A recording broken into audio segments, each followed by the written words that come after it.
14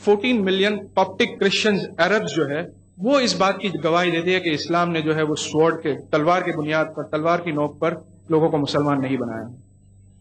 اگر ہم ہندوستان کی تاریخ دیکھتے ہیں تو یہاں پر مسلمانوں نے 1000 سال راج کیا ہے, لیکن یہاں کا جو 80% غیر مسلم پاپولیشن ہے وہ اس بات کی گواہی دیتا ہے کہ اسلام جو ہے تلوار کی نوک پر نہیں پھیلایا گیا. اگر ہم اور فار ایسٹ کی طرف چلے جائیں تو یہ سوال میں کروں گا کہ کون سی آرمی ملیشیا گئی تھی, کون سی آرمی انڈونیشیا گئی تھی جہاں پر مسلم میجورٹیز ہے, کون سی army eastern coast of Africa گئی تھی جہاں پر مسلم میجورٹی ہے. تو یہ ایک جھوٹ ہے جو میڈیا نے پھیلایا ہے کہ اسلام جو ہے تلوار کی نوک پر پھیلایا گیا. واپس اور ایک ہسٹورین تھامس کارلائل وہ یہ کہتا ہے دا سوارڈ انڈیڈ, اس کی کتاب ہیروز اینڈ ہیرو ورشپ, اس میں وہ یہ کہتا ہے کہ the sword indeed but where is the sword. Every idea first is in the mind of one person alone, one man of the world against all the men. To think that he can propagate his idea with the help of a sword will do no good to him. Thomas Carlyle یہ کہتا ہے کہ ہر ایک idea, وہ sword ہے کہاں, وہ تلوار ہے کہاں, ہر ایک آئیڈیا جو ہے پہلے ایک شخص کے ذہن میں, ایک شخص کے دماغ میں ہوتی ہے. ایک اکیلا آدمی پوری دنیا کے انسانیت کے خلاف, اور اگر وہ یہ سوچے کہ ایک تلوار کو اٹھا کر وہ اپنی اس آئیڈیا کو لوگوں کے اوپر مسلط کر لے تو وہ نہیں possible. You must get your sword, وہ یہ کہتا ہے کہ وہ تلوار لے کر آؤ.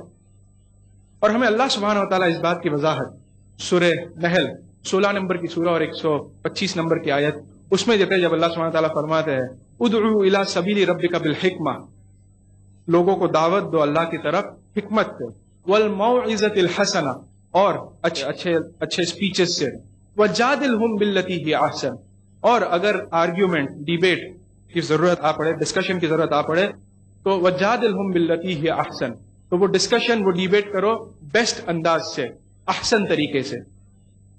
تو اللہ سبحانہ تعالیٰ ہمیں یہاں پر ہدایت دیتا ہے کہ اگر کوئی تلوار ہے تو وہ تلوار آپ حکمت کی استعمال کر سکتے ہیں.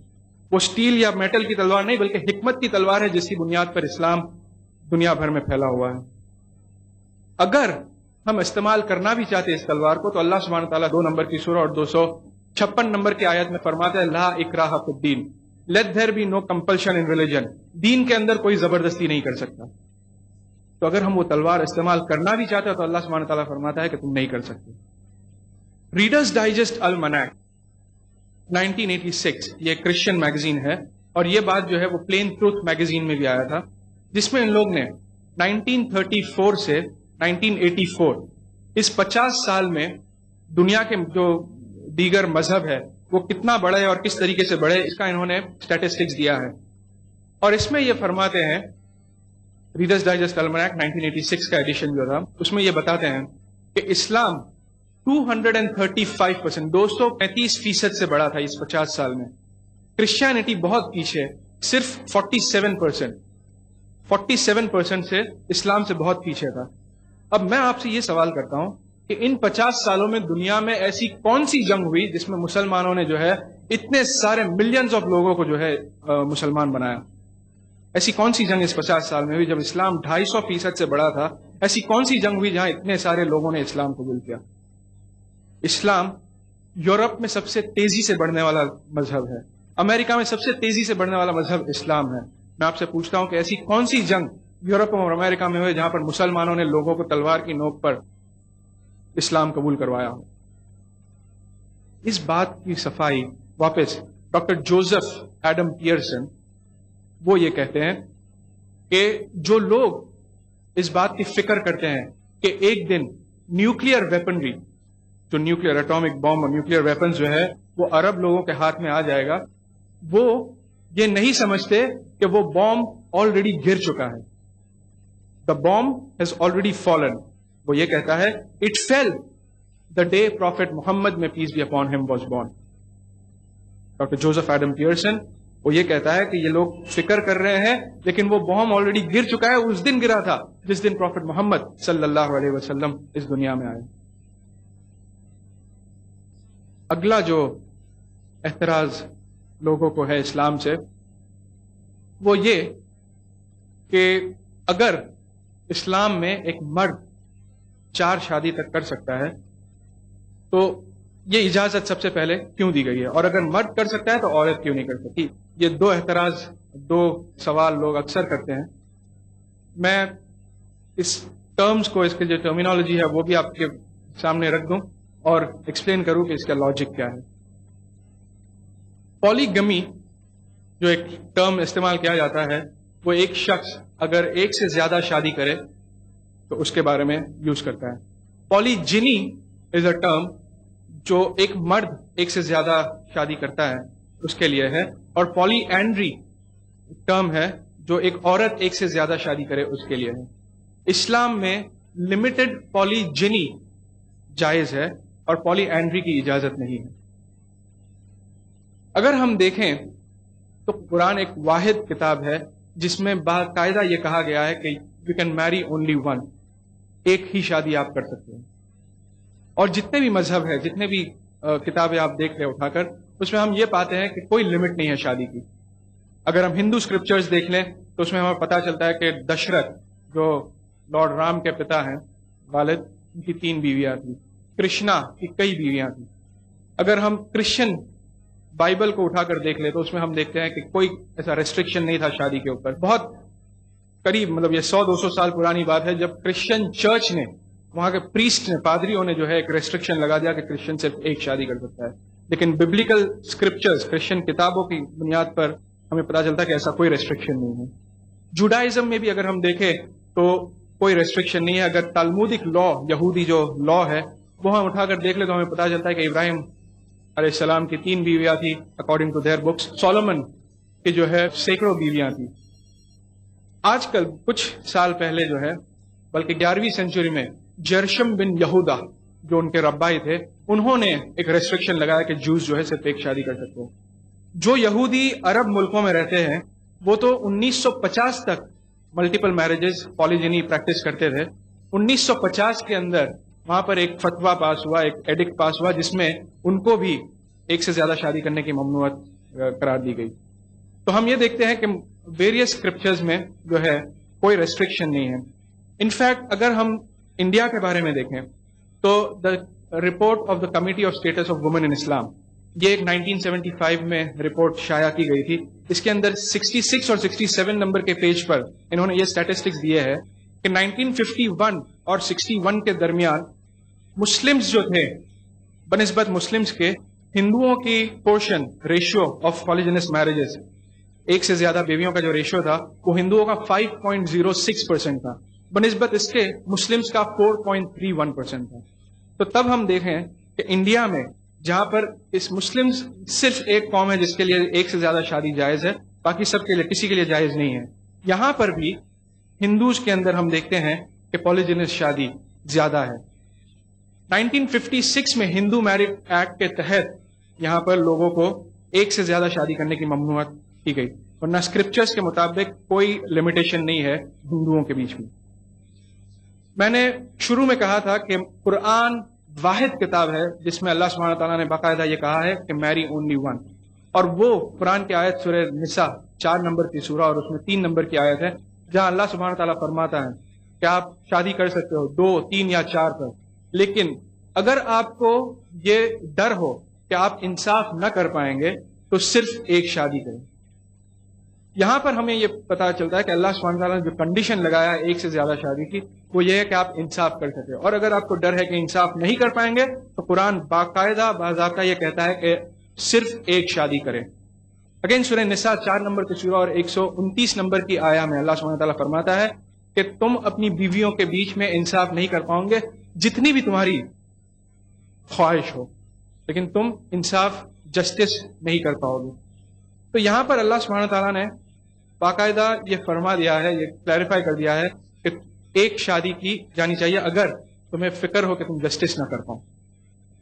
اسلام کے اندر اگر ہم دیکھیں تو 5 ڈوز اینڈ ڈونٹس ہے.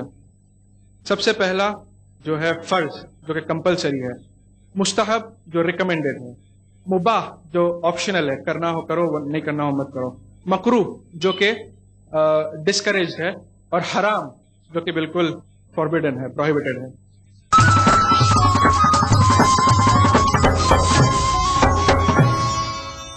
ادا کروں نماز مسجد حرام میں ایسا دن آئے، میرے اللہ یہ سعادت میرے حصے میں ایک دن آئے۔ ربنا آتنا في الدنيا حسنة وفي الآخرة حسنة وقنا عذاب النار، وصلى الله وسلم على عبده ورسوله نبينا محمد وآله وصحبه أجمعين، والحمد لله رب العالمين۔ الحمد لله رب العالمين الرحمن الرحيم مالك يوم الدين، إياك نعبد وإياك نستعين، اهدنا الصراط المستقيم صراط الذين أنعمت عليهم غير المغضوب عليهم ولا الضالين۔ ای ٹی وی اردو پر پہلی بار مسجد حرام مکہ مکرمہ سے خطبہ جمعہ اور نماز جمعہ کے روح پرور مناظر کا راست ٹیلی کاسٹ ہر جمعہ دوپہر 3 بجے صرف ای ٹی وی اردو پر۔ خوبی یہی نہیں ہے کہ انداز و ناز ہو، خوبی یہی نہیں ہے کہ انداز و ناز ہو،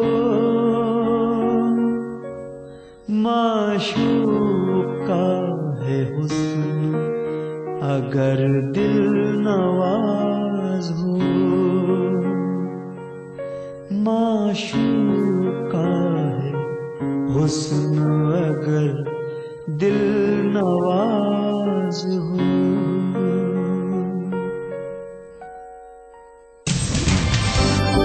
زندگی کے اس سفر میں سچائی ہماری ہمسفر ہے، ہم دکھاتے ہیں وہی خبر جو سماج کے لیے ہو آئینہ، غیر جانبداری ہمارا شعار، خبر وہی جس پر ہو آپ کو اعتبار۔ دیکھیے خبر نامہ ان اوقات پر۔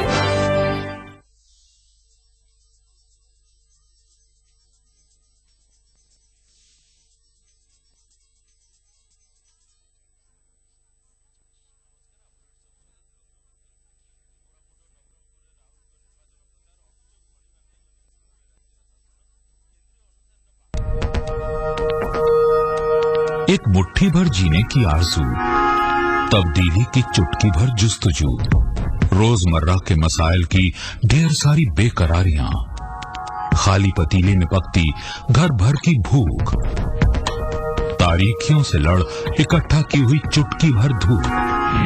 جمہوریت کا عظیم تیوہار پھر سے آیا ہے، کیا ہو آپ کا فیصلہ؟ بتائیں گے ملک کے بھروسے مند صحافی تردیپ رمن۔ ووٹ کرے گا انڈیا۔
اردو پر اگلا پروگرام۔